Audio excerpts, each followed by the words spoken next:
मौद्रिक नीति, RBI governor Shaktikanta Das करेंगे ऐलान। 3 दिन तक चली मौद्रिक नीति समिति की बैठक, पॉलिसी रेट में कोई बदलाव ना होने की संभावना। पिछली 4 पॉलिसी में रेपो रेट में कोई बदलाव नहीं, आखिरी बार फरवरी में बढ़ाई गई थी रेपो रेट। फरवरी में बढ़ाकर 6.5% की गई थी repo rate. Home loan, car loan की बढ़ी ईएमआई भी। अब फिलहाल राहत इसमें कोई नहीं मिलने वाली है, तो ये बड़ी जानकारी है। आपको बता दें, फरवरी में 6.5% बढ़ाई गई थी और तब से अब तक रेपो रेट में कोई बदलाव नहीं है।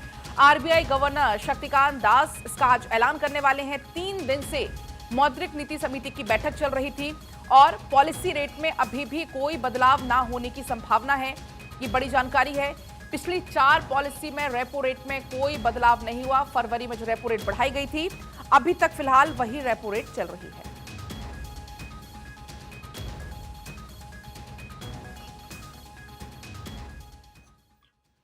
RBI monetary policy committee, RBI MPC, इस चीज का ध्यान रखते हैं कि इन्फ्लेशन जो है कंट्रोल में रहे।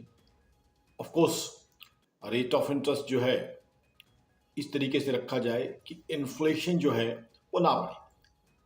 आरबीआई का जो कंफर्ट लेवल है इन्फ्लेशन को लेके वो 4% ±2% है।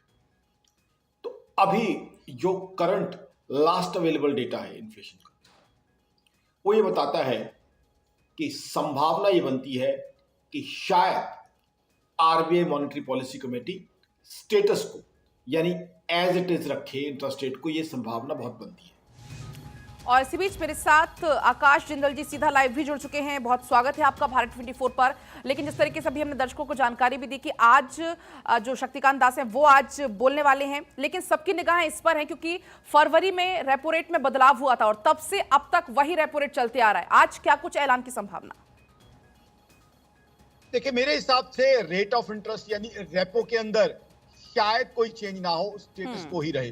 कारण क्या है? क्योंकि इन्फ्लेशन का जो लास्ट अवेलेबल डेटा है वो आरबीआई का जो कंफर्ट लेवल है 4% ±2% उसके अंदर आ रहा है।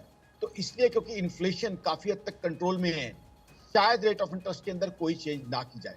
हालांकि अमेरिका के अंदर जो हो रहा है वो भी ध्यान रखा जाएगा। जियोपॉलिटिकल सिनेरियो चल रहा है, रशिया यूक्रेन वॉर चल रही है, इजराइल हमास इशू भी हमारे सामने है, उनको भी ध्यान रखा जाएगा। बट ओवरऑल सर्कमस्टांसेस कहीं ना कहीं इस तरफ इशारा कर रहे हैं कि शायद स्टेटस को मेंटेन किया जाए। बिकॉज देखिए, आरबीआई मॉनेटरी पॉलिसी कमेटी को जो है बड़ी एक टाइट रोप वॉक करनी होती है। एक तरफ इन्फ्लेशन कंट्रोल रखनी है, दूसरी तरफ ग्रोथ को भी बढ़ावा देना है। अगर रेट ऑफ इंटरेस्ट को बढ़ाया जाता है तो वो इन्फ्लेशन को, लेकिन साथ ही साथ क्या होता है, होम लोन, ऑटो लोन जैसे ही बढ़ते हैं लोगों की खरीदारी कम होती है, क्योंकि आज 90% बाइंग जो है लोन पे होती है।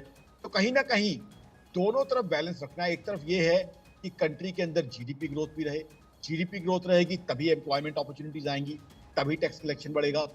दूसरी तरफ ये भी ध्यान रखना पड़ता है कि महंगाई ना बढ़े, क्योंकि महंगाई हिंदुस्तान में बहुत इंपॉर्टेंट चीज है, खासकर हमारे गरीब भाई बहनों के लिए। कहीं ना कहीं एक जो है टाइट रोप वॉक, एक देसी भाषा में कहे कुशल बाजीगर की तरह जो है चलना होता है कि दोनों तरफ बैलेंस मेंटेन किया जाए। बट फिलहाल जो इन्फ्लेशन का आंकड़ा है जो लास्ट डिक्लेयर है वो ये बताता है कि संभावना कम है रेट ऑफ इंटरेस्ट से कोई भी चेंज की। बट जो पिछला महीना था वो दिवाली का महीना था। अब दिवाली के महीने में टिपिकली बहुत ज्यादा बाइंग होती है, फूड आइटम की कंजम्पशन भी होती है। तो लास्ट मंथ की इन्फ्लेशन जो है ज्यादा रहने की संभावना है। हो सकता है लास्ट मंथ की इन्फ्लेशन का डेटा 6% के आसपास भी आए। तो इसलिए अंदाजा, एक्सपेक्टेशन ये है कि स्टेटस को रखा जाएगा, यानी कोई चेंज नहीं की जाएगी। बट फिर भी जो है we have to wait and watch, हमें वेट करना होगा। गवर्नर साहब का मॉनेटरी पॉलिसी कमेटी में आरबीआई के सदस्य भी है, सेंट्रल गवर्नमेंट के सदस्य भी है।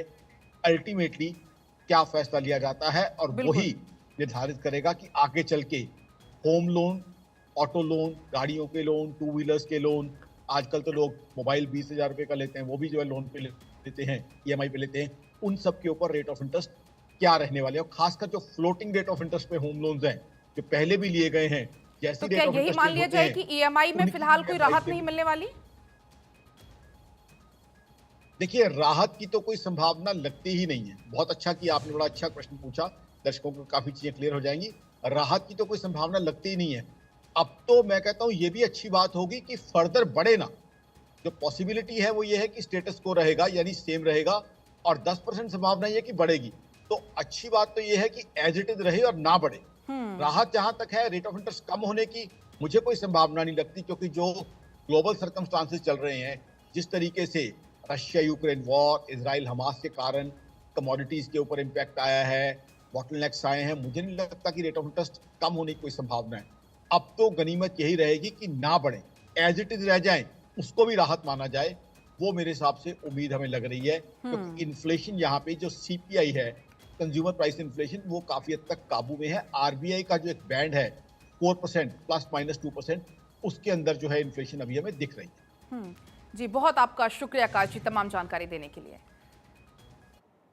और इसी के साथ फिलहाल वक्त एक बहुत छोटे से ब्रेक का है। खबरें लगातार जारी, आप देखते रहिए भारत 24।